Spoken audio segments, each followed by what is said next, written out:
Let's be real. Marketing for your company can feel like a full-time job on top of your actual full-time job. You think about hiring an agency, that's too expensive. Building an in-house team, that's too much of a hassle. What about doing it yourself? Forget about that. That's where ProMode changes the game.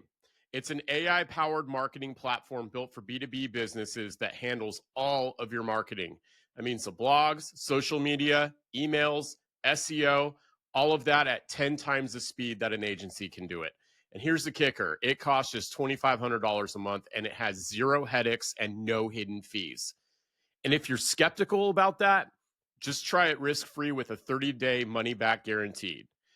If you're tired of marketing getting in the way of running your business, head over to our friends at ProMode and finally get marketing handled without the stress.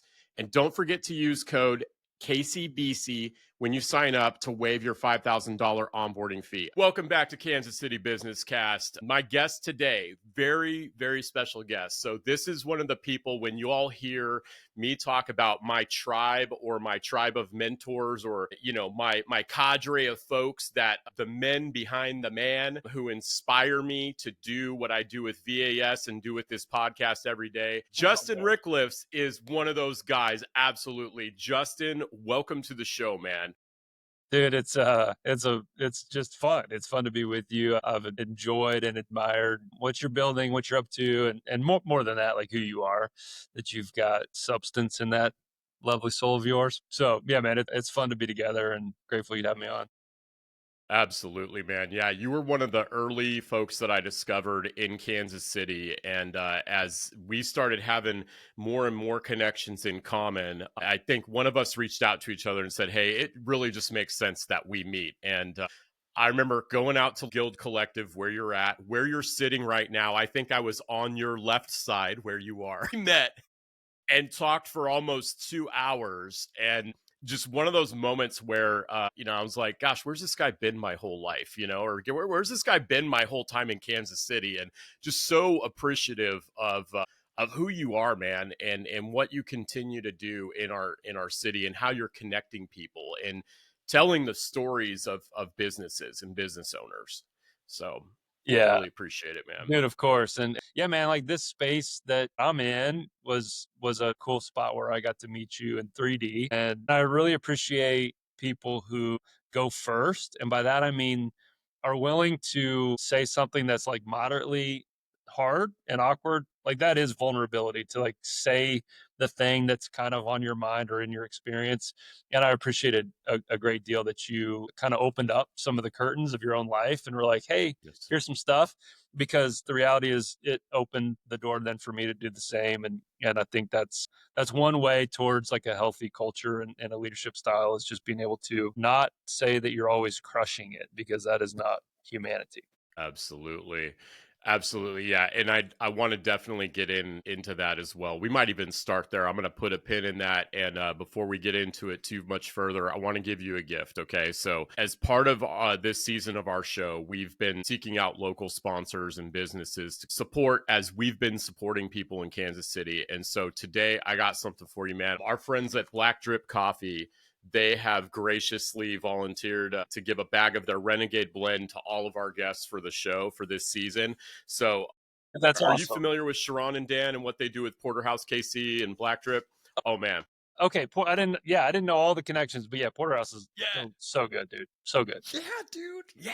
Yeah. That's So amazing. that's Sharon and Dan's company, man. So we had Sharon on the show back in the day, and they make good coffee. So yeah, I'll make sure we send that out to you, I man. appreciate that greatly, man. And there will be a big pour of that in the Give a Damn mug as soon as I get my hands on it. So thank you, bro. So let's, you know what, let's go there. Give a damn. Where did that come from, man? And you've got the Give a Damn podcast, so we'll make sure we get the links in the show notes here as well. But where did Give a Damn come from, man? Why give a damn? Yeah, I mean, look, I didn't make up that phrase. That you can there's a book, there's a flag on oxfordpennant.com. There, like, we didn't create the phrase by any means, but the first time I recall using it was when I was working for the Chiefs back in the day. I quit, side note, I quit a month before they drafted Patrick Mahomes. So that was awesome career timing. but they do a wonderful job of a lot of things. But in this particular context, they had a group of summer interns. And so they're like, hey, I was running the partnerships sales group, and they're like, hey, can you come talk to this internship class, like a lunch and learn deal in the conference room or whatever, and give them some of your like career trajectory, how you got here, that kind of stuff. Like, tell us a little bit of, give them some advice. And I use advice in quotes because, like, bro, I don't give advice. I just share my experience. So if any of it's helpful, cool. If not, that's fine too. And so I walked into that conference room and I said, hey, if I could rewind to your seat, I was like, what always is true is that when team members give a damn, it also really goes well for them. Like, they get promoted, they get recognition, they get to be happier, their purpose and their fulfillment increases. And I remember, and I was kind of like sheepish about it because I was like, is it a cuss word? Will I get yelled at by HR or whatever else? But that concept for me was a way to concisely communicate a mindset and a practice and a method and a way that when we show up in the world, whatever that is, to the relationships we care about, and you have that give a damn mindset, it's like it generally goes pretty well in terms of thoughtfulness, being empathetic, being understanding, caring. And so that was like back in whatever 2015 or something. And then as Guild got off the ground, it just was this core tenet. It's a practice. It's not a value. It's just this way of being that's like, no. Like, when a friend of ours, Mark Josie, who runs an agency, he was like, man, when you say give a damn, I think additional discretionary effort. And I was like, that's it. Bingo. Like, additional discretionary effort, more than you're paid to give, more than your job description calls for, more than the client expects. Like, we're far from like the perfection of implementing that or embodying it, but it just oozes out of our people. Is that no? It's a differentiator when you care, and it's all over. When you go into a restaurant and someone genuinely gives a damn about your experience, you give them a bigger tip. You like that place more, fill in the blank. So anyhow, it started at this little like intern thing back at One Arrowhead Drive, and that phrase just kind of has hung with me for a long. I love it because I was attracted to it at first just because it is a cuss word, and and and I'm naturally, you Moderately know how safe cuss word, yeah. you know what I'm saying? Yeah, you could say it and you won't get quite slammed for it, but because I have more of an intense personality and I think I'm drawn more to that type of those types of statements, and being in the coaching, leadership, and HR space, it's a great recruitment line as well. And I can totally imagine, I know that you guys have added to your team in the last couple of years, and the thing about all of the folks that you have at your agency is you can tell that they are just proud to be there, and they're sharing their experiences. And I've seen, you guys are showing the world what you're doing. You're really good about that. Like, some teams and some companies kind of struggle with that. And just, I can just imagine, like, as you're hiring people too, or as you're finding clients, you want clients who give a damn, right? Are gonna give a damn with and knowing that, just you guys have some sort of EOS sort of thread through your company as well, or you've used that methodology, right? And so that's something that we've talked about. And I don't, Gino Wickman doesn't pay me anything to go into it. I just have seen so many good things come out of that. And I love how you said too, it's more than just a statement, it's like an action. Yeah, you yeah, know yeah. uh, they talk about that in EOS, how your core values, they should be discovered. They shouldn't be these like aspirational things that you're not all trying to give a damn. You all actually give a damn. Yes. Yeah, You yeah. know. Dude, we bootstrapped EOS, ripped off like lots of their stuff out of their free content. Yep. And the book, we read Rocket Fuel. There's a bunch of like reasons why, mainly because I was making a giant mess of the visionary and the integrator role. And then so I was like trying to do all of it and was doing none of it super well, and just creating Mm, messes and fires. And thank God Rachel Burnett emerged onto the scene. She's now a partner of mine in the business, COO by title. And so she serves as our integrator. I serve as a visionary. And we're probably a little more like hybrid than maybe a traditional EOS trained Right. group would be. But like that distinction and that clarity and that the alignment around grow revenue, grow profit, like those, it's more complicated than that. But when you separate those roles and you get clarity of focus, really cool things happen for sure. So that's been a journey. But yeah, we've called it EOS for bootstrappers. We've just got to like bootstrap our way through it. Right. I think too for me personally, I love a lot of the different methodologies and processes for, implementing good structure in companies. Like I've got a lean background. Some people often will talk about Six Sigma and lean like they're the same thing, but I will actually borrow from all of the different things. Kind of like you and I talked about this too about I think it was the personality and behavioral Yeah, assessments and yeah, how yeah, I think you and I combined, at least, we've taken all of them. yeah, Like for sure. Enneagram, Myers Briggs, Working DISC, convenience, Strengths yes, 100%. Finders, Yeah, right? And I love those because they're like lenses for me to kind of look at myself and the way God made me. And thinking about the way companies are made, I think it is important to kind of figure out whatever works for, your totally, company, right? totally. And one thing I feel like we should talk about is what didn't work for you, right? Like you How long do we have? like I love it because this is what part of the reason why I wanted you to be on this show is cuz you're very honest, and for everybody listening, if you are not following this man on LinkedIn, you must follow Justin Ricklefs on LinkedIn. Your writing, your blogs, do you have a background in writing for different publications as well in online magazines, correct? Yeah, yeah, that's a whole story. But yeah, It's a whole thing, right? So, like, you got a background in this, but you've used that gift to kind of tell the story of yourself and your journey in entrepreneurship and all the entrepreneurs that you're connected with. And so, when you think about where you're at today, what are some of those bricks or those things that felt like failures at the time? Maybe there were lessons or learnings. What are some of those things that made you who you are today? Or how can people listening use their own mistakes or failings to make themselves better? big exhale. Yeah, I mean And the it's a great series of questions, and I love the inquiry because for me, I just don't think we have great models for people who are going through it. You go to like a TED talk and it's like somebody who's figured it out. And it's like there's no judgment to it, but it's like super inspirational. And you're like, "Oh my gosh, you can like go build this business and quit your job and change the world." And it's great, right? But it's just littered with like post. It's just you can't summarize a life in like a 12-minute TED talk. It's just impossible. And again, I love TED talks. I watch a lot of them. So I'm not knocking the concept, but the reality, and I'm doing some work with this small business owner. He and his wife, we're talking today. They're considering their first full-time hire. Husband runs the thing. Wife is very involved, as she should be, in how it's going. And both have wildly different perspectives and lenses on the risk of hire. And bless their hearts, they don't get out of like self-employment land, and they don't want to make a mistake.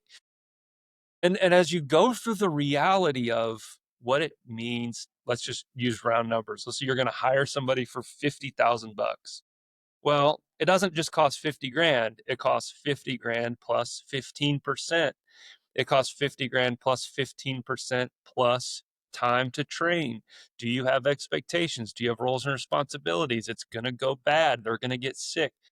And that's just one tiny thing, like one hire, right? And so all the rambling and meandering to kind of hopefully get to a point, which is when you're going through it, when you're in the arena, as Brene Brown and Teddy Roosevelt would say, it is just a giant cluster. It's just like the most surprising disaster every day. And again, I'm not like there's a balance on all this stuff because you can like dramatize and be this like shock artist of like it's so bad and it's so hard and it's so devastating, and you can be like super dramatic about it, or you can be like, hey, entrepreneurship is amazing. and we've got Lambos and private jets on the way, right?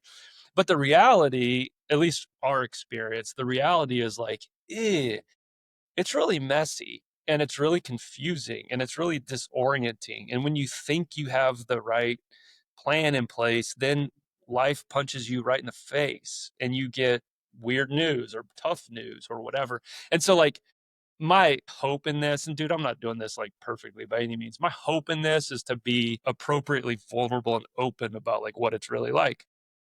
Because when I quit my job with big salary, huge benefits, tons of exposure, awesome network, amazing, like amazing. In my resignation letter, I said, I'm quitting the best job in Kansas City. I still believe that. And the Chiefs weren't even good then. They're relatively good. Now they're world class, right? And so when I resigned from that job to start this bootstrap like idea, I was full of vigor and fury and intensity and like belief. And then, bro, if you'd rewind me back to 2017 when I quit and be like, hey, this is between 2017 when you're doing like, 400K in revenue for the first year and 2025 sitting here talking to Michael, and you know exactly what it will take to like not just like be pretty good, but like survive it. It's like, dude, it is a it is an absolute bloodbath. And I don't mean that with any draw. Like it's just really, really difficult. I would Today I would do it again. But if you told me all that stuff in 2017, I'd be like, nah, bro, I'm good actually. Like, I'm not doing that because you just don't really realize what it takes. And I think what I'm starting to become more clear on is like who you have to become in that process and the interior journey that it takes to, dude, like figure out what the actual priorities are, figure out what it really means to be a strategic leader. Some days I look around, I'm like, I don't know what to do. I want somebody to tell me what to do. And people are looking to me like, yo, lead the thing. And I'm like, so anyway, I'm not sure if this is helpful. It I is mean, to so answer your helpful. LinkedIn point, it's like, I just want to open up some of the doors to like, this is what it's really like. I posted this picture last night. I got home late from a thing and I don't like doing that, but I got home late and I pulled down our little, the bend in our neighborhood and there's two beady eyes staring back at me and it's a raccoon. And I like pull up next to it, I roll the window down and that, that damn little thing like scurries away and he crawls behind the grate in the sewer, and he's got The one hand storm up, drain. like he's holding on like a pull up, and he's like looking up Yeah. over the thing, and I'm like, that's it, like that's entrepreneurship, like in a picture. It's like you're just like in the sewer, you're like holding on for dear life, and it's like that's a home run. A lot of days, is just like holding on and being around to see the rest of the because there's also like 5 million more amazing things, but if you ignore these like 100,000 really horrible things and just act like the amazing things are the whole journey, it's like it's just incomplete. Absolutely. Yeah, I loved your message with that too, because I think your final statement with that picture was be gracious and good to each other, you know. Yeah, be gracious to And yourself. It's hard, bro. it's yeah, that was it, to yourself. Yeah. And you really just served it up the next I didn't know how we were going to get there, but now I know how we're going to get there. When you talked about the interior work, you mentioned that in a previous discussion about how there's a lot of strategic planning and planning on the external stuff to build a business. But you said you feel that just as much work, if not even more, should be done internally, Dude. right? On the inside. You said the person that you need to become. Mm. What does that mean, bro? What does that mean? Yeah, I mean, um, it means a lot. It means like I think the ego is a pesky fella, and the ego likes to pretend and project that it is smart, savvy, sophisticated, strategic, safe, right? I just alliterated. I didn't even really mean to. And at its core, the ego, all self part of you or me, at least, I don't know about you. The false self part is really scared. And really, it exists to keep you safe and alive. And so to act smart in the room, to project that it's all going well, to sound really sophisticated and say fancy like jargon words are all like this kind of quest to maintain some level of safety. I'm not a therapist. I've gone to therapy a ton. Okay. So big distinction. Amen. But what is, I think, part of this, my friend Ron Hill calls it the interiority. Part of that process, he's like, and that's an actual word. I didn't believe him and I looked it up. I'm like, yeah, that's an actual word. The interiority, the health of the inner experience and the transformation that begins to take place when you do the work, when you start to get honest with yourself, when you start to pay attention to your, not just your awesome parts, but your ugly parts, when you start to talk about these and all this stuff, like the truer self, the truer voice, as I like to call it, starts to emerge and begin to take more of a active role in the telling of the story. All that to say, they're blind, like they're called blind spots for a reason, because you can't see them. And so, dude, for me, practically, it's like my wife sees me and is a mirror for me in ways that I don't always love to hear. My core leadership team is a mirror for me in ways that I don't always like to hear. My couple, small handful of really core friends that are like legitimately honest with me and don't just tell me like, hey, cooling or whatever, not that that's bad, but like when the actual truth, like, dude, this is how you're that I was actually right. No, you didn't see it this way, right? But the truer voice and the truer self starts to come out and go, thank God you said something. I didn't intend for it to be that way. And like, I've got a lot of learning to do. So there's a lot in there, but I think there is a lovely, of which you are one, there's a lovely community of people, especially in this cool city we get to live in, For that sure. they are interested in transformation. They're interested in growth. They're interested in honesty. They're interested in true connectivity. They're interested in vulnerability. And they also realize that it's a pretty interesting and strategic way to lead a company. Because when you are surrounded by people who welcome others' opinions, ask for perspective, are curious and interested, do give a damn, do care. What also is an interesting byproduct is really top talent likes to work with people like that. They don't That's want right. to go to a place that is full of command and control and sit your ass in the cube, pardon the language, and like be a cog in this big machine and make me a bunch of money. Nobody likes that anymore. Nope. If given the choice, and not everybody, I respect, not everybody has that choice, and that's a privilege. But as we're trying to generate this, like for us, tiny little part of a movement of like, hey, can you be a heart aligned, value aligned, transformational thinker that cares about the other? There's this kind of Chick-fil-A phrase of care and commerce can coexist, which I love, which is like, man, you can care about the human and you can make money. That's wild. And like that, it feels like we're just in this cool season where there's a bunch of cool, interesting people trying to do it in that way. And that to me, it's rewarding. It's more fun. And I think I'm close to out of words for that question. I'm like, man, did I even answer it? Absolutely. You did, brother. And it's so, so important. I mean, that is actually I'm realizing, I've got my immutable laws for this show. And I Love that. think that's what I had shared with Yeah, you love that. when we had first sat down. I said, I got four immutable laws, and, these are things that I cannot betray. And I then transferred them over to this show, and then I said, hey, everybody that I have on this show is going to value tribal strength, continuous improvement, experiential Yes. learning, and divergent leadership, right? Yes. And I love knowing that, I appreciate that you love it. And you were actually one of the last people I talked about before I galvanized those, because the way you responded and your feedback, it was so important.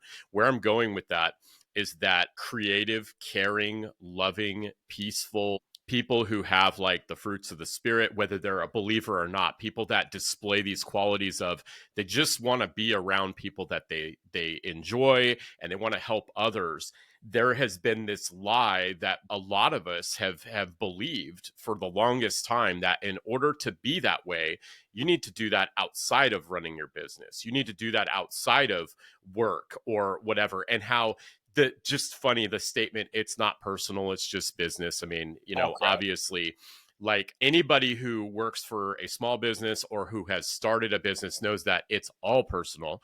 And let's take it another level, it's all spiritual too. It's like your heart and soul are involved in this. And I love the revolution that has happened. And it started with a rebellion. And it's funny, you mentioned Brene Brown. I can't remember. I think it was Braving the Wilderness, one of her earlier books, where she talked about, and apologies. I'm going to butcher this, but she said, somebody said like the economy of the 50s was one of hands. The one of the 90s or the 80s forward, it was one of minds. And she's trying to say, we used to build things. Then we were an IT economy. And she said, and the economy of the future is one of hearts. Dude, I love that. Right. And that has been the war cry of my soul for as long as I have been a working adult. And that is the thing that I am instilling. Stephanie and we are instilling in our children. I notice you are doing that with Squid's Pro Wash, another business that you own, and you guys do. You go and you pressure wash, and you got this cool logo, and you get your kids involved, and it's just like. And again, everybody, follow my boy Justin here. I'm telling you, you can see this. You see what's possible for yourself by seeing other people do these things. Yeah, for sure. All that to say, bro, like I love that. And I see that happening in Kansas City, right? And in Liberty too, right? So apologies to Liberty for calling you Lee Summit. I'm so sorry. Lee Summit's dope, bro. But yeah. They absolutely are, right? And all the surrounding cities. We got Independence, we got KC Mo, KCK. Kansas City business owners making $100,000 a year or more. Let's talk about your finances. They could be a mess, and that could cost you big, right? Are you wasting hours in QuickBooks? Are you misclassifying transactions? Are you making tax mistakes? Obviously, that's all money down the drain, or worse, an IRS fine. Silverstone Bookkeeping has helped 50 plus businesses clean up their books fast. Now, for a limited time, they're offering a QuickBooks diagnostic review and tax savings session for just $150. That's usually a $500 value. Within 48 hours, they'll flag 8 to 25 key fixes and uncover potential tax savings for your business. Give them a call at 913-732-4151 or visit silverstonebookkeeping.com now. There's all kinds of cool, unique communities, but one thing that I've noticed, especially coming from California and coming to Kansas City, and now I've been here for just over 10 years. So, been here long enough to kind of observe what's happening and where it seems like we're going. I have seen this more and more, and it's coming out of this collective of business owners that are much like yourself. And we've had many of these folks. I either know them or I've had them on the show. We had Mike Farrig was on the show. I've talked to Corey Shear, who I know you're very close friends with. And, he sent me a copy of the Trust Gap. Maybe he's got a future spot on the show. I got to talk to him about this. He needs to be on. He's the best. Oh my gosh. But it's like this community of iron sharpening iron, like 24/7, 365 days a year. I feel like via that, the standard, the bar, the expectation is increasing in our area. And we are starting to see it. This mindset, it's making its way into the bigger companies. It's making its way into the global organizations, and the ones that often get typecasted as not having a soul, right? Or they're like big giant behemoths, because I think people are saying we can do better. Like, we know we can do better. We don't have to crush our employees' souls to make a profit, right? And so knowing that you have built a company based on these principles, what do you think are some ways that worked for you guys or worked for you and Rachel to kind of make sure that you guys are doing business by your values and making sure that you're keeping that stuff, not just flowing, but also growing? Because you're very much interested in, I like that. Getting more growth, telling more stories, inviting more business owners out to tell their stories. But what are some ways that you guys have ensured that this legacy you're building just grows stronger? Dude, I love that. The phrase that has guided our work over the last year, it is quite dramatic, but it's a purpose statement, so it needs to be.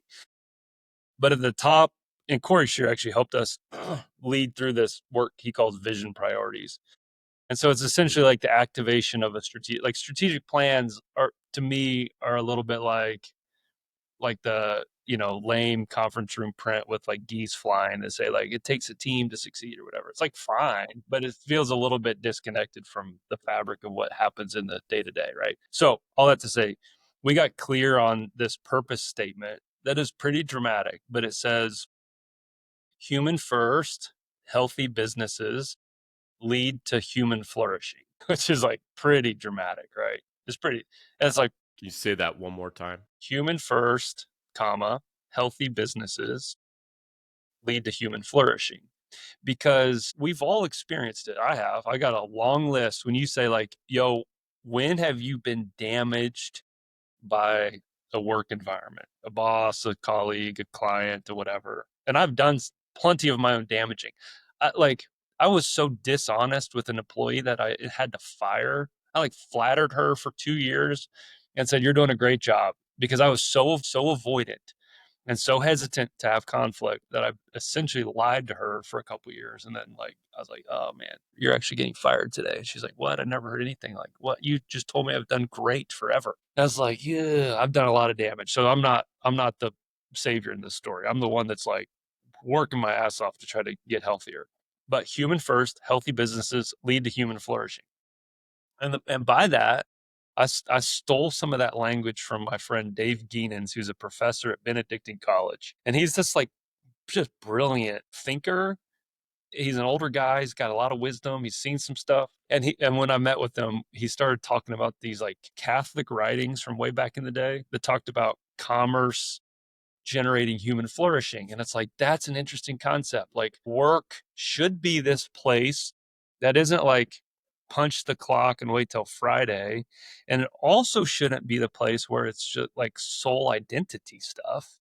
But it shouldn't matter. It should like have purpose. It should make you come alive. It should make you want to express a continuing better version of yourself, right? Is kind of the premise. And so to answer your question, that guiding, it's probably more of a phrase than a sentence. Human first, healthy businesses lead to human flourishing.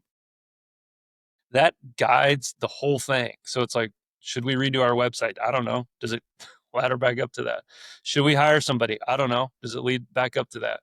Should we test this new product idea or this service idea? I don't know. Does it lead back up to that?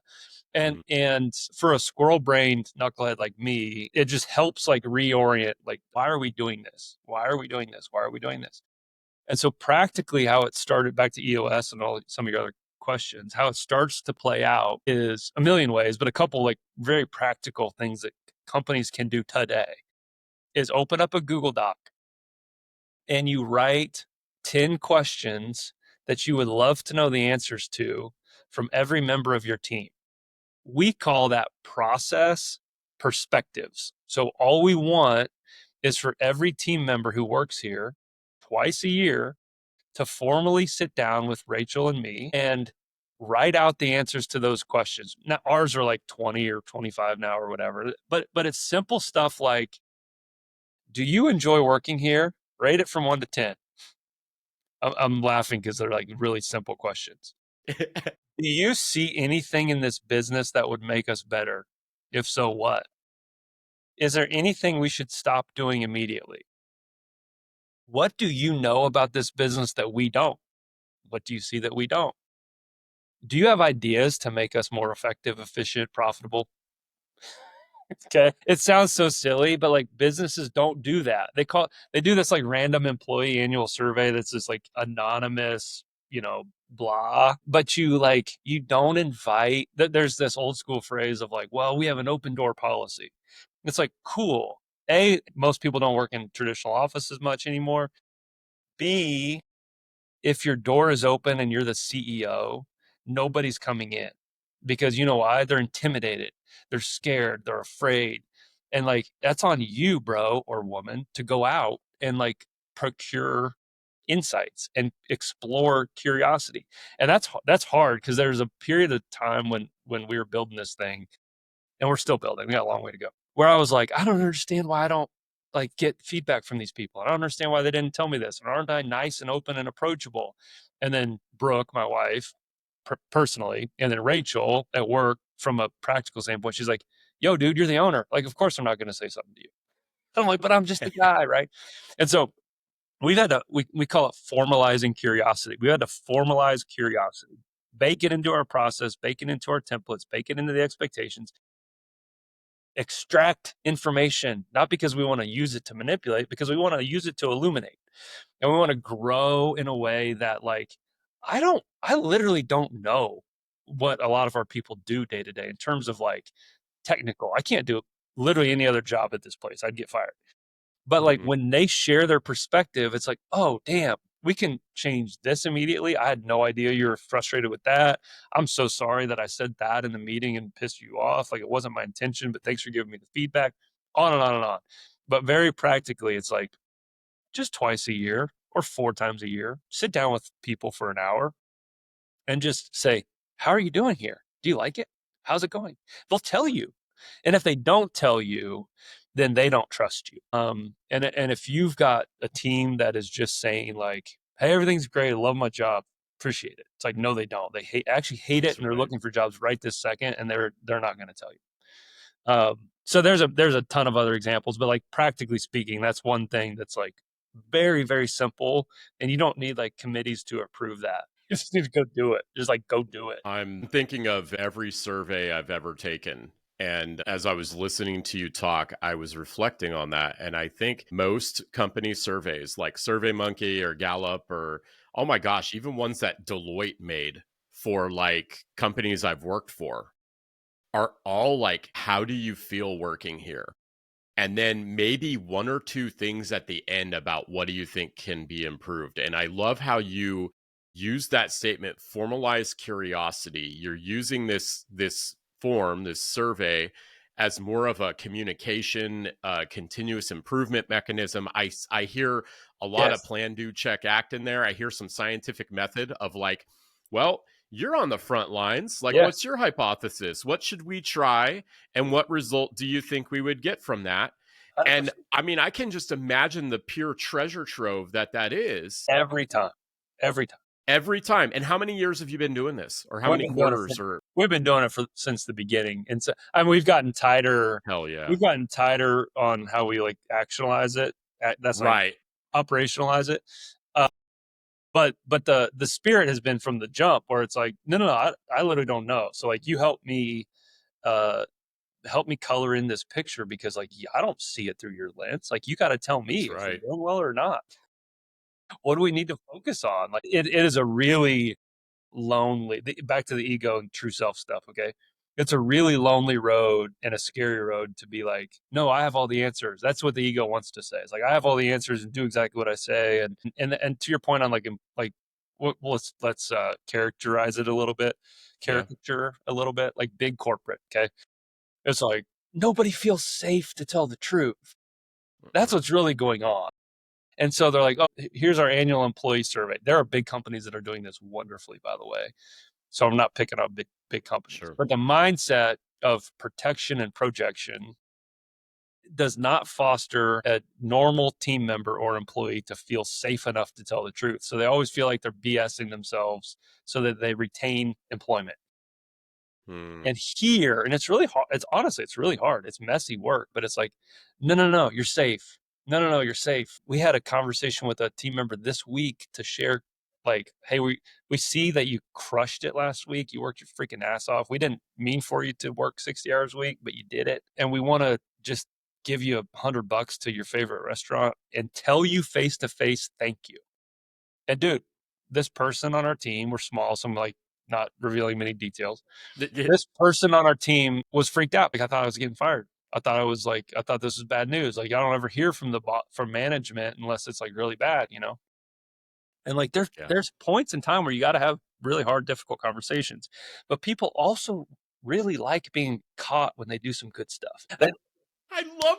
They like being told like, hey, thanks. And we see you. And I know last week sucked, but like, oh, bro, your contributions really mattered for this one particular client who needed your magic. Absolutely. Yeah, something I've seen, I heard it, somebody much smarter than me wrote it, and then I repeated it, and I've told many My whole leaders career, I bro. know. What's that? So that's my whole career. Smarter people I say know, right? cool stuff. I just reflect it I back. know, dude. I know, dude. And they described it as, open doors are not enough. So be a company of open doors and empty seats. And I started seeing that in my company that I work for full time. It was funny. I started noticing that, and I was like, man, that's why I love my leaders so much, because their doors are always open unless they're on a confidential call because they're dealing with major stuff. And when their doors are open and they're not in there, their empty seat is because they're out there, and they go to the same printer I go to. Yes. They go to the same bistro I go to on the third floor. And I cannot tell you how many amazing conversations I have had with some of the most big deal people in the Yes. company, Yes. because they are just like, hey, open doors and empty seats. And I feel like that I was love another that. way we're always getting these I iterations love on like stuff. And, that's what builds trust too, right? And every time I think of trust, I think of two people, Stephen M. R. Covey and Corey Shear. it. As you Okay. should. So Corey, again, shout out to Corey. Yes. Trust Gap, and then of course The Speed of Trust, my two of my favorite books on trust. So What Corey's up to, just to dive a little deeper, yeah, what Corey's up to is taking this ethereal, kind of unapproachable, universal truth that he's putting flesh in action, and a really simple framework that from the beginning has helped Guild Collective for sure. And now I think he's up to like, he's worked with 75 companies or something crazy. yeah, And I'm like, yo, don't forget us little people when you're like on stage with Brene Brown, bro. But that's the level of clarity and effective, operationalized, process driven, but really people empowered. The way he thinks and has clarified how to build trust and why being trustworthy, not just as a leader, but as an organization, is it is like this new currency that is starting to like have real, like one of the clients he's working with won like nonprofit of the year.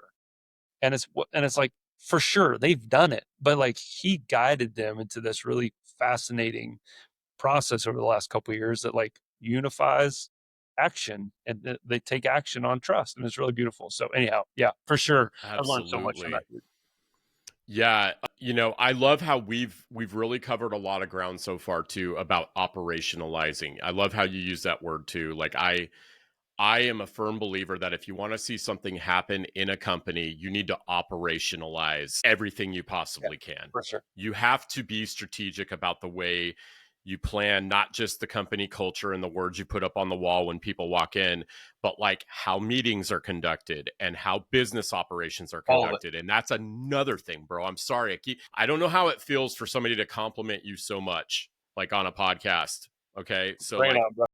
I get that. But like what I love is how you've done sort of after action reports too on how some of your sales interactions, sales feels like the wrong word, Yeah. you guys do client meetings, and you have these like real heart to hearts with companies that are probably going through the ringer with RFPs. They're probably, you could either be the first marketing agency they've talked to, or you're the fifth or sixth, and they're also bringing in their trauma from like previous engagements, or it's just their Yes. first time, right? And so, what are some of the things that you've put into the guild process when you are, considering working with a new client? And what types of clients are going to be the best fit for guild, I guess? Yeah. And dude, I appreciate the compliments and the feedback. It all comes through, though, from like, they're all a result of pain. Everything that we've done like moderately well is like because we screwed something up or learned or Right. failed or whatever. And so like I receive it and I'm thankful for it. And it's like, yeah, Yes, thanks. sir. Because it's come through some hard stuff. The Back to your EOS framework, because it'll start to answer the question.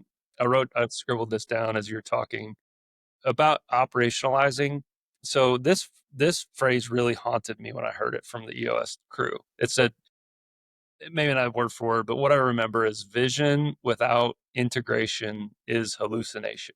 And it's like, it is an look, I have big ideas, very clear expectations, I'm sorry, very clear standards, sometimes very confusing expectations. And what happened for a long time, and we're still in process on this, is I would think a thing should have gone a certain way, and then it didn't. And then I was mad and like frustrated or like sideswipey or manipulative about like why didn't it go better, and oh, I'm sorry. Like I'd kind of be like passive aggressive about it, just weird, right? As our business has gotten stronger and healthier, what really sucks, it's like most of the time, maybe 98% of the time, and maybe I'm even hedging, it's like 100% is there's some responsibility for me to take. Oh, I wasn't clear here. Oh, I didn't set standard. Oh, I didn't document expectations. Oh, I didn't. The Jocko Willink version is like, there's no bad teams, there's just bad leaders. Like you just didn't take enough responsibility. And so in that is where I think the shift continues to come back, and talk about interior work. It continues to come back to like, fascinating. No shame. Okay, that's hard. No shame. But where did I contribute to this? And where did I mislead? And where was I not clear? And where did I outsource responsibility and I should have taken more? And that doesn't mean others don't also have responsibility, but in that like radical responsibility part of like, was I clear? And so here's the practical answer to your question. As 2 years ago, we embarked on this journey that we called the Particular Project. And the Particular Project was a team-wide, took us 7 straight Mondays or 8, something like that. It wasn't crazy, but it was an hour-long session, full team, which is an expensive meeting. Okay. When you're like billing hours to pull all of them together internally and just say, hey, we're going to do this. And what we documented was from the time someone hears about us to the time that they fire us. Okay. That whole life cycle. We don't like getting fired, but like it happens. Like there's ending points of relationships eventually. Not in every account, in every case. But from that whole spectrum of time, what do we want them to feel? What do we want them to experience? And what do we do at every stage? When do we send the email? Is it within 6 hours? Is it within 6 days? Where we landed on was like within 24 hours, email gets responded to. How does the email get responded to? It was so annoying for me to sit and do this because I'm like a squirrel, right? Just like the focus and attention. I was like, no, everybody should just know how I want it to be done. Or it's like, oh, you think it's soft and say, oh, Y'all like, have worked with me long enough to know now, right? right. Or subconsciously you say like, oh, I don't really care. Like do it however you want. But like, then it's like, oh, when they do it not how I want, I get mad. And And this that's isn't your fault. like, this Not isn't, theirs. yeah. This isn't like, I know the right way, but I do have expectations for, hey, here's a super practical way, super nitpicky. So when we work with a client, let's say Kaminko, they're a local technology company, Motorola partner, they're wonderful. Seth is a total stud, doing a great job there. When we set a meeting on the calendar, this is how much the visionary has to document expectations, and it's a continual road. But we'd start to see like, oh, it's a guild and sign Kaminko meeting, or it would say guild/Kaminko check-in. And I was like, no. Like, no, we always put the client first. Kaminko, we spell their name right. If they're all caps, we put it in all caps. If it's all lowercase, we put it in all lowercase. If there's a hyphen, you put a damn hyphen. It's spelled correctly. They're first. And then we do that, whatever that thing is, it's just straight up and down line. Bar. I'm a big fan of that. I use that a lot. Yeah. Kaminko, bar, guild collective. And then name the meeting, approach, renewal, conversation, check in, whatever it is. Yes, And so, sir. like, all that to say, when that level of specificity and clarity isn't documented, it just leaves wide open doors for frustration. And what isn't true is everybody has to be perfect and do this the exact same way. And there's no personality, and there's no flair, and there's no individual. It's like, no. Back to the Chiefs, great example.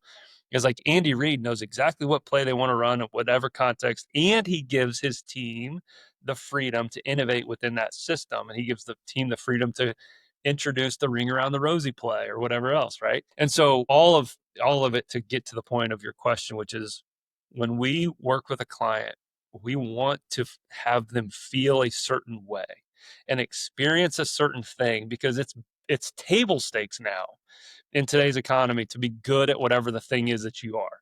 If you're a restaurant, you should probably be good at making food. If you're a marketing agency, you should probably be good at making marketing agency things. If you're an insurance agency, you should be good at insurance. If you're a podcaster, you should be good at podcasting. If you're a fill in the blank, you should be good at making t-shirts. Okay. So that's just like cool. But do you want like a bunch of gold stars because you like are good at making food? No, you want them to feel a certain way, have a certain experience, and then become the sales team for your brand. And that's what happens when people begin to experience something awesome, is then they tell their friends about it and they post about it and they talk about it. And they don't know any of this is going on subconsciously, but inside them, they're like, oh, that's a cool brand. That's a cool person. That's a cool story. My life got better because I engaged with this thing. And now I don't have to like buy a bunch of Google ads to like sell marketing services. I get people that call us and say, hey, I heard you did this cool work with Kaminko. Can you do some cool work with us? And we say, how do you want to feel? And they say, we want to feel empowered and awesome. We want to feel smart. Nobody says any of that, but that's what we're up to. That's what we're up Love that. to.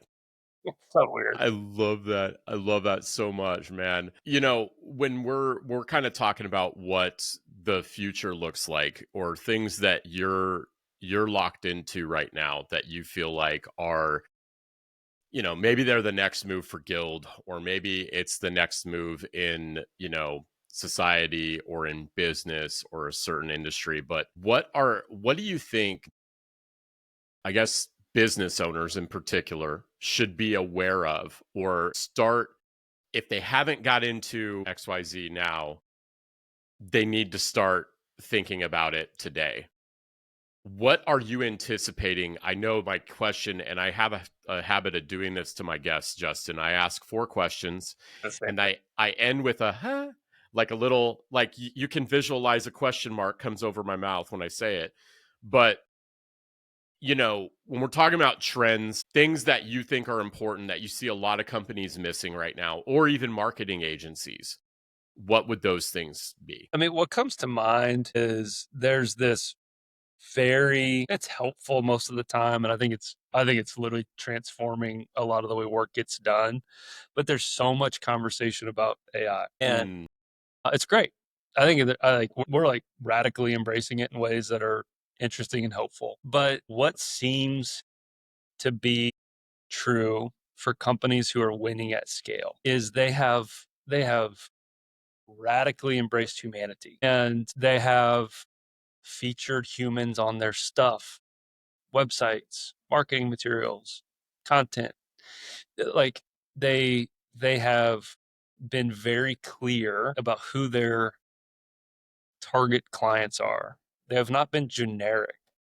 Okay. They haven't been random and vague and try to be all things to all people. They have been laser focused on the experience of the best clients. Just because it's top of mind, I think it's like a really relevant story. I saw Jesse Cole, the owner of the Savannah Bananas, speak at an event this week. was that the LeaderCast Yeah. event? Yeah. A lot of my homies were there too. Yep. So yeah, I saw your crew and your leadership team. They did an amazing job. Good man. It's So he's like awesome. yellow tuxedo guy, super like big energy. Got to be an Enneagram 3. Like don't make the crowd go crazy stuff. It was fun. Um, but it's so simple, but it's very rare, very rare. He's like, hey, everything we've done from the beginning has been around. We call it brand strategy, one core truth, but their brand strategy that they've used internally. This isn't like on their website, but everything has been this mantra, this renegade, to your word, I love it. This renegade and rebellious mantra that said fans first. That's all it says. Fans first. Everything we do is fans first. And we filter all of our actions, behaviors, attitudes conversations about compensation, conversations about everything is, did we do that and to what degree and how well? And what most, okay, if we compare apples and oranges or apples and bananas in this example, most baseball teams would say, play baseball and you should buy our stuff because we're cool. Yeah. Right. The Savannah Bananas say, they don't say any of this, but this is what you experience. Your life really sucks. It's really complicated. It's super overwhelming. You're so frustrated with your job. You hate how hard it is. And you should come to this place because it's really enjoyable. And you will feel like a king or a queen for 3 hours and you'll lose all your stress.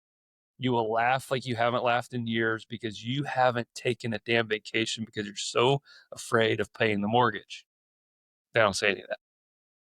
And so everything that the fan experiences is like, this was created for me, as opposed to every other lame baseball team that says, come buy our stuff. And nobody wants to do that. Nobody, that doesn't speak to the human soul.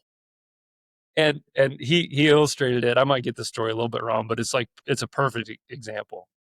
He's like, we had an intern on a rainy night in Savannah, Georgia, who walked like an 85-year-old dude with a cane from the exit of the stadium. She walked over to him, holds an umbrella over the dude's head, and walks this old man to the car. So they thought.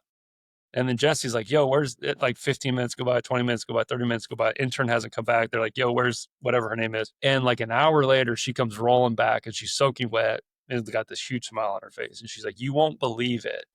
That old man didn't park at our stadium. He lives like a mile and a half away. And I walked him all the way to his front door and just came running back here. And she looks at him and Jesse's like, he's like, what in the world? That's incredible. And she looks at him, intern, and goes, fans first, right, Jesse? And it's like, that's it. Like, that's it. Like you can't AI your way to like connecting with that very human moment with that old man. And it would have been fine. Nobody would have gotten fired if it was like, hey, thanks for coming to the stadium, Joe. Have a good night. Nobody would have gotten fired. It would have been fine. But bro, I don't know if that guy's name is Joe, but what does Joe say about the Savannah Bananas that night? What does he say? He says, he probably breaks down in tears of gratitude first. Can't believe it. Probably the Yes. nicest thing, Yeah. probably the nicest thing anyone's ever done for Joe. Yes.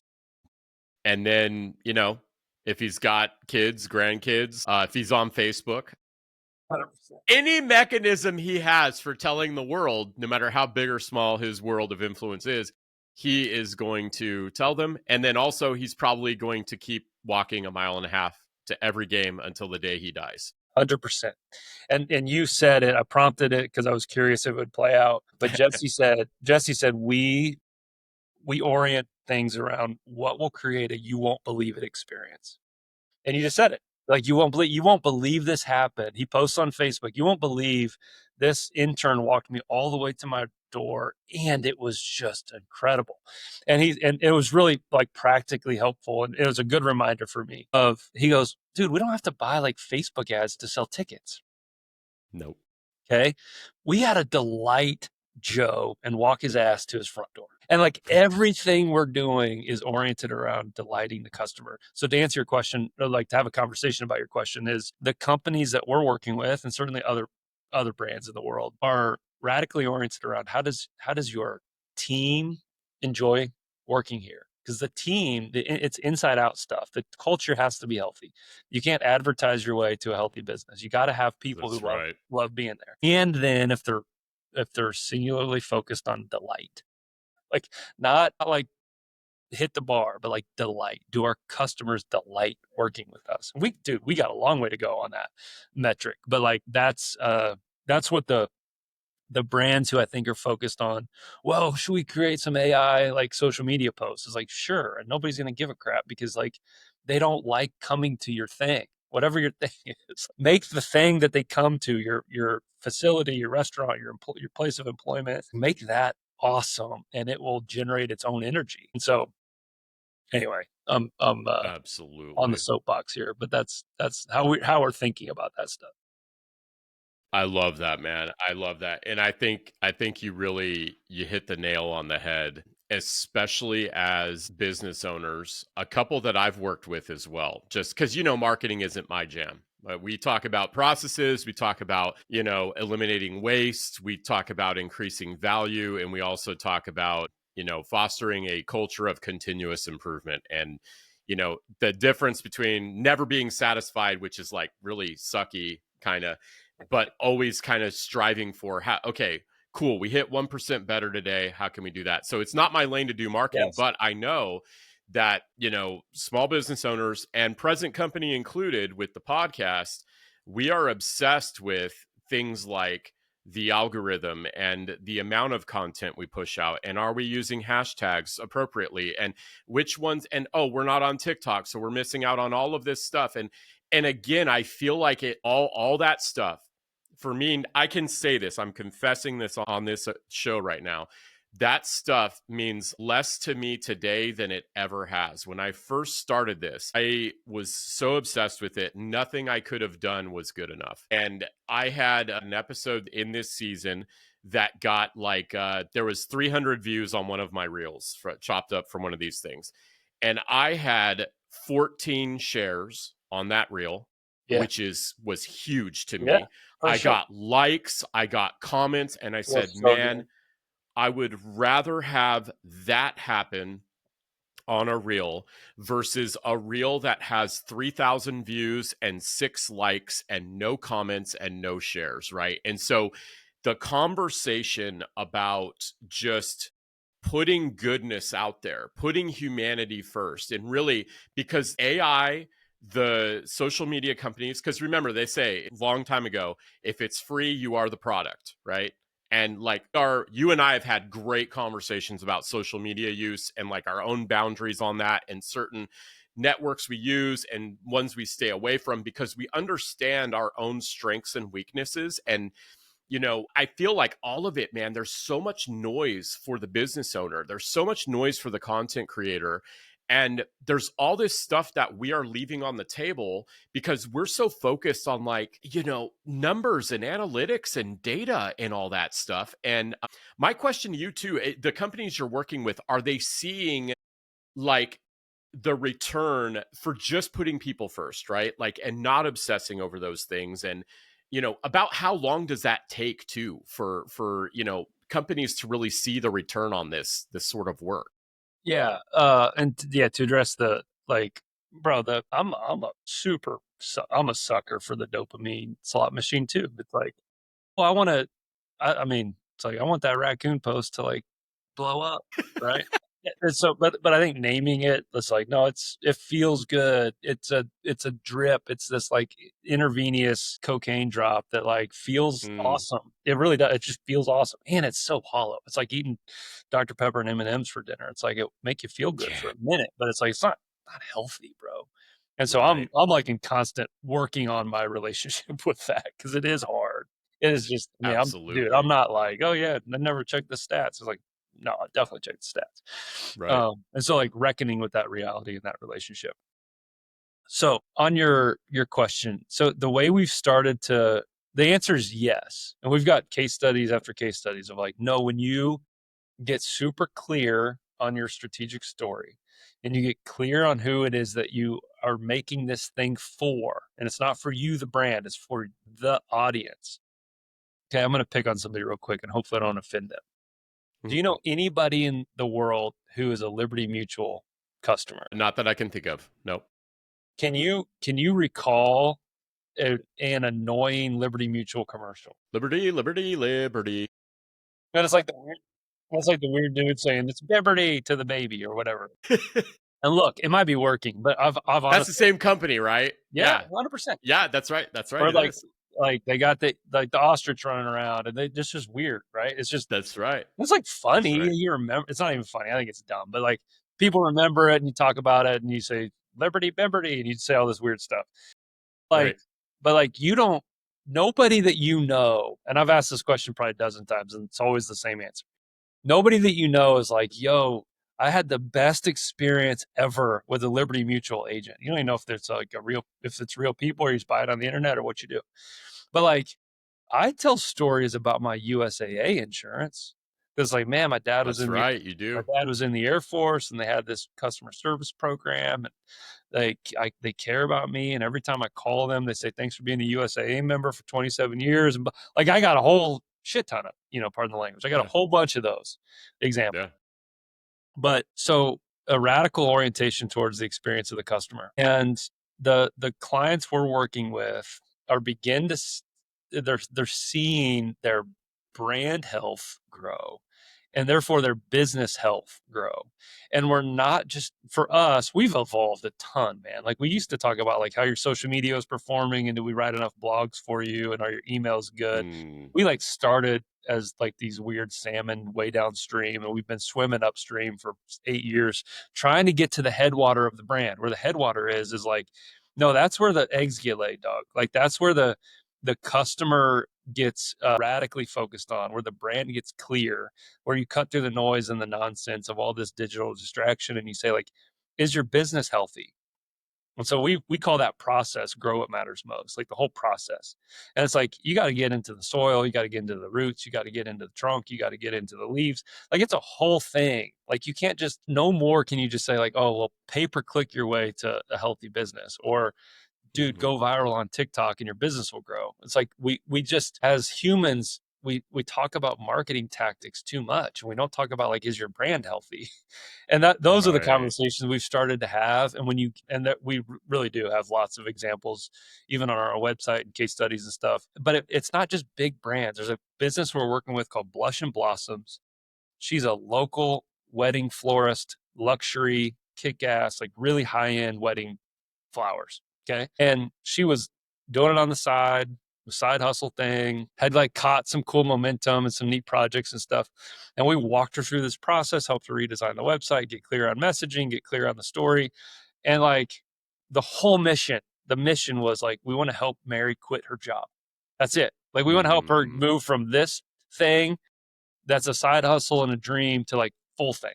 And her daughter plays on the same volleyball team that our daughter plays for. And so I saw her at the gym a couple weeks ago, and she's so pumped. I hope I can share this. So Mary, if you see this, I can't, tell me to take it out. But Mary's like, hey, just did the team tell you, like, I'm quitting my job? And it's like, it's her thing, bro. Like, she's done it. But we helped her sharpen, to use your like analogies. Like, we helped her sharpen the arrow, sharpen the spear, that's and right. get clear on, no, no, no. We're not just like this wedding floral company for any random person. We're luxurious, and we're for you. And we defined her target audiences with very specific clarity. She is this person, and her name is this, and she cares about these things, and she's frustrated by these things. So if we can alleviate her pain and make her life better and make her mom really happy on the wedding day. And so it's like, dude, Yeah. we're not like the only people in the world doing this stuff, but it's works every time. And my last long winded point is like, one of the big realizations for me in the last 12 months has been, for 8 years now on this journey, I've yet to find a business owner or marketing leader who is opposed to growth. That's all. That's what they want. They want to grow. And it takes like all these weird forms. It'll be like, hey, we want to grow revenue or grow locations or get our team bigger or whatever. They'll say a whole bunch of stuff.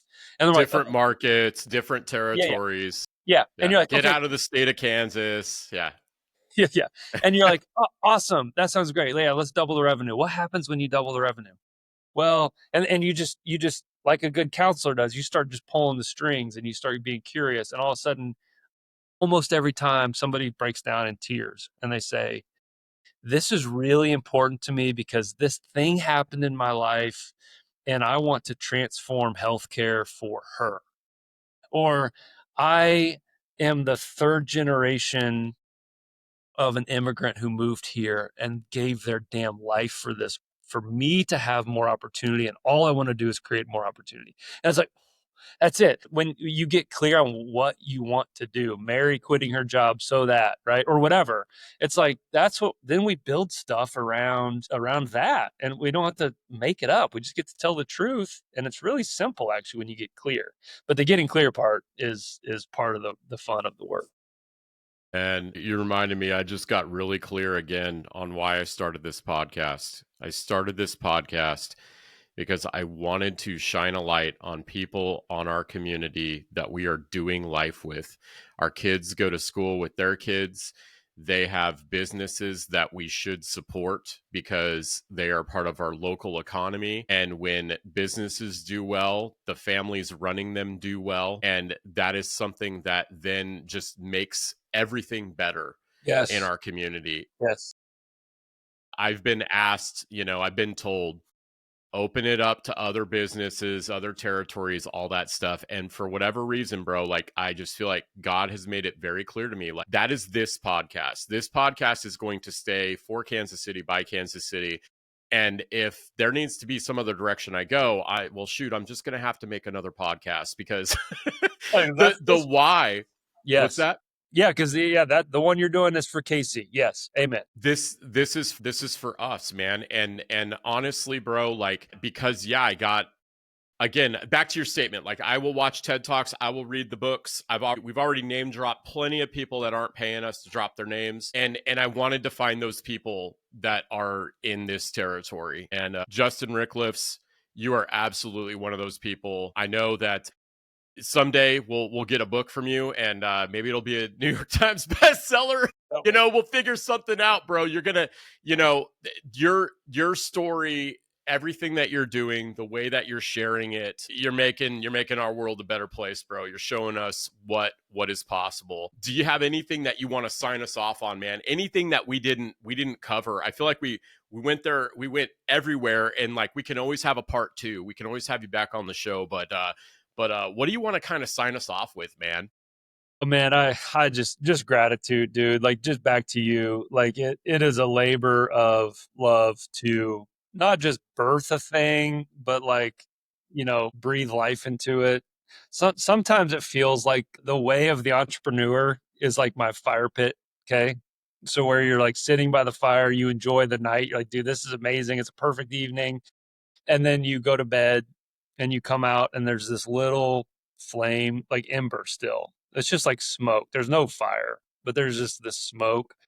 And you like drop a little bit, of the dead grass on it or the dead leaf or the dead pine needles. And then all of a sudden there's a tiny little spark. And then you throw the kindling on it. And then like the fire just keeps going. And it takes different forms. Sometimes it's like this big, beautiful thing. And sometimes it's this like cluster of a deal that you're like, blowing life into. And so I just reflect back to you, man. Like I know what you're doing is not the easy road. It is like arena work. You're down in it. Like your face is sweaty. You got blood on your knuckles. You're like fighting a good fight. And you sometimes don't know or believe where it leads and pays off. And so I'll say all that to say like the people you're touching and impacting and influencing, myself included, you're having a generative impact on folks. And I think it's sharpening my own belief in the good of this city too by spending some time with you, man. So yeah, Appreciate deep gratitude. you, bro. That's all I got. Thank you, man. I appreciate you, Justin. All right, everybody. You heard from the man himself, Justin Ricklefs of Guild Collective and Give a Damn Podcast. We're going to have his links in the show notes. Make sure that you like, share, and subscribe. If this lands with you or somebody needs to hear it, remember to share. Those are the things I personally, I forget to do that sometimes. I think of somebody that needs to hear a talk or, would be impacted by it, and that's where the good work is done. So, Justin, thank you again so much for coming on the show, brother. So appreciate you coming on. You too. Thanks, brother. See you, Michael. All right, my man.